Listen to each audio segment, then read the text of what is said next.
day the bully lost it all started when Musa shoved Kemi into the dirt. I'll never forget that day. Musa was the biggest boy in our school, and he had a reputation for making life hard for anyone smaller or quieter than him, which was nearly everyone. He'd steal our lunches, yank our bags, and laugh if anyone dared to complain. Most of us just tried to stay out of his way, but Kemi was new. She had only joined our class a week before. She was small, quiet, and kept mostly to herself, so none of us expected her to stand up to Musa.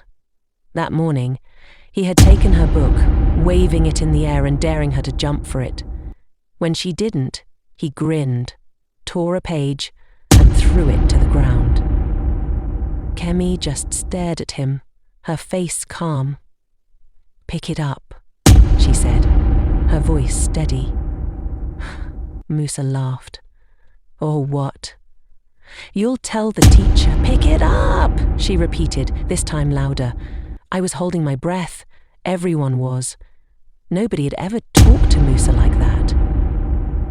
But instead of getting scared, Musa did what Musa always did. He got meaner. "You think you're tough?" he asked, stepping closer to her. That's when he shoved her into the dirt. We all froze. I expected Kemi to cry or run. That's what most of us would have done. But instead, she got up, wiped the dirt from her knees, and looked Musa right in the eye.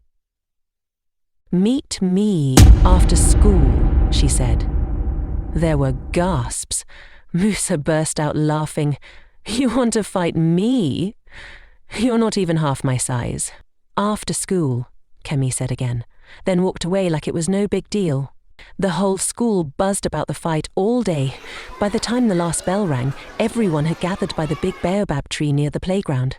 Musa was already there, cracking his knuckles and grinning like he had already won. Then Kemi showed up. She wasn't alone.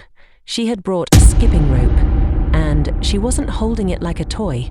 She was swinging it like a weapon. Musa laughed when he saw it. "What are you going to do with that? Jump around me until I get tired?" Kemi didn't answer. She just twirled the rope, stepping closer. I didn't know what she was planning, but there was something about her, something fierce. "Come on then," Musa said, raising his fists. Before he could take another step, Kemi snapped the rope forward. It whipped the air with a loud crack. Musa flinched, stumbling back. She didn't stop. The rope flicked again, this time wrapping around his wrist. With one hard yank, she pulled him off balance. He landed on his knees, his face turning red. Everyone cheered. But Kemi wasn't done. She let go of the rope and stepped closer. "Get up," she said.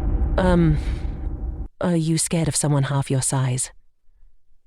Musa scrambled to his feet, but he looked unsure now. He swung a punch, but Kemi was too quick. She ducked, and before he could try again, she pushed him. Hard. He tripped over his own feet and landed flat on his back. "You think being big makes you strong?" Kemi asked, standing over him. Her voice wasn't angry, it was calm, almost like she was teaching him something. "It doesn't. Strength. Strength is in here."